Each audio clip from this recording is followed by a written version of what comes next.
Hello students, मैं पूनम और आप मेरे साथ सीख रहे हो स्टेनो। आज की क्लास में मैं आपको ग्राम लॉग्स कराने जा रही हूँ from large circle of S W and S S and S Z.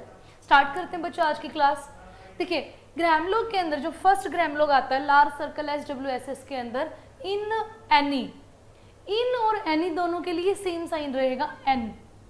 N बनाना आपने अबव द लाइन, लाइन से ऊपर लाइट रहेगा ये इन और एनी दोनों के लिए। अब देखिए, जिन बच्चों की इंग्लिश अच्छी है वो इन और एनी को पहचान जाते हैं कि कहाँ पर इन आएगा कहाँ पर एनी। अगर बाई चांस आपको ना पता चले, आप कंफ्यूज रहते हो कि हमें स्पीड में नहीं पता चलता, पैराग्राफ लिखने के बाद हम नहीं पता कर पाते कि कहाँ पर इन लिखा और कहाँ पर एनी, तो देखिए आप क्या कीजिएगा, इन और एनी जब लिखो ना, आप एनी के लिए पहचान बना सकते हो एक डॉट लगा के, फर्स्ट प्लेस पे एनी ए के लिए, तो आप ये आपकी खुद की पहचान के लिए है, कंपल्शन नहीं है। जो स्टूडेंट्स नहीं पहचान पाते इन और एनी को, उनके लिए एक इजी तरीका बताया मैंने याद रखने का, एक एनी के ऊपर डॉट लगा लो, इनको ऐसे ही रख लो। नेक्स्ट आता है ऑन। ऑन, इसके लिए ग्राम लॉग रहेगा आपका, एन को आपने थ्रू द लाइन लिखना, लाइन से टच करके, लाइन से टच करके। अब कुछ स्टूडेंट्स के मन में चल रहा है कि लाइन पे तो है ही नहीं, क्योंकि अभी जितने भी वर्ड्स हमने कंपेयर किए थे, पेयर्स बना के ग्राम लॉग्स याद किए थे, उसमें क्या क्या था, above the line, on the line भी मिलते थे। देखिए ऑन द लाइन क्यों नहीं मिला आपको, ऑन द लाइन एन रखने से बहुत सारे वर्ड बनेंगे, आगे चल के आपको पता चलेगा, लाइक नो, नो, नाउ, तो काफ़ी सारे वर्ड्स ऐसे आएंगे जिसको आपने ऑन द लाइन एन से नोट करना है। तो इसीलिए अभी तक कोई ग्राम लॉग नहीं, नेक्स्ट हम जब चैप्टर्स करेंगे तो आपको इसका क्लियर हो जाएगा ये। नेक्स्ट आता है योर ईयर, पेयर बनता है दोनों का, your year, are downward, your last में आर है ना, आर के बाद वोवल नो, तो वैसे भी आर डाउनवर्ड आता है, तो वही है इसके अंदर भी, आर डाउनवर्ड आपने बनाना है, लाइट रहेगा ऑन द लाइन।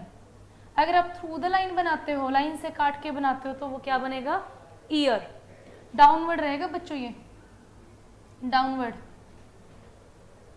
आर और आवर, हार, इन सब के लिए क्या रहता है, upward R, upward R, upward R से आप दिखाओगे upward and light. On the line के लिए आर, और थ्रू द लाइन, लाइन से नीचे से लेके आते हो, ऐसे बनेगा, देखिए ये यूं, इस तरह से शुरुआत होगी इसकी। तो आर के लिए या हार के लिए, आवर सेल्व्स अगर लिखते हो, देखिए चैप्टर कर रहे हैं हम लार्ज सर्कल वाला, large circle of S W S S, तो आवर सेल्व्स, उसके अंदर क्या किया, आर जो लिखा था हमने, उसके अंदर आपने बड़ा सर्कल लगाना है, लार्ज सर्कल का ही चैप्टर कर रहे हो ना, तो एस सेल्व्स है ना, सो की साउंड आ रही है, इसी वजह से हमने क्या किया, आर का जो साइन था उसी के अंदर क्या किया हमने, बड़ा सर्कल लगाया। themselves, themselves, देखिए themselves में क्या करना है, them लिखते थे ना हम, them, पिछली वीडियोस थी हमने उसमें सीखा था, them के लिए क्या था, ऑन द लाइन लिखते थे, उसी के अंदर बड़ा सर्कल लगाओ, सेल्व्स के लिए बड़ा सर्कल, जैसे अवर सेल्व्स में हमने किया है, ऐसे इसमें भी आपने them के अंदर बड़ा सर्कल आप लगाओगे तो वो themselves बन जाएगा, them और selves, themselves। अब एक कंफ्यूजन दूर कर देती हूँ मैं आपकी, एक फ्रेज की थी हमने, दिस इज, फ्रेजियोग्राफी जब मैंने आपको सिखाया था, मैंने दिस इज आपको सिखाया था कुछ इस तरह से। तो बच्चों themselves भी सेम यही लिखते हैं, सेम आउटलाइन बनती है। अब डिफरेंस कैसे कीजिएगा, देखिए ये आपको खुद पहचानना है कि दिस इज लिखा या themselves लिखा, लेकिन कॉमन आप इंग्लिश अगर आपको अच्छी है, क्लियर है, तो आप पहचान पाओगे।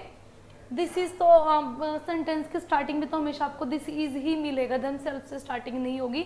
और अगर फिर भी आपको कंफ्यूजन रहती है, आप दिस इज के साथ में एक डॉट लगा सकते हो, खुद की पहचान के लिए, खुद वर्ड्स को पहचान पाओ, बस इसीलिए पहचान बताइए मैंने आपको, अदरवाइज सेम आउटलाइन होती है ऐसी, आपको खुद पहचानना है ये। तो बच्चों ये ग्राम लॉग्स थे chapter large circle S W and S S से। ग्राम लॉग्स को याद करते रहिएगा, तभी आप स्पीड प्रैक्टिस कर पाओगे। मिलते हैं बच्चों नेक्स्ट क्लास में, थैंक यू।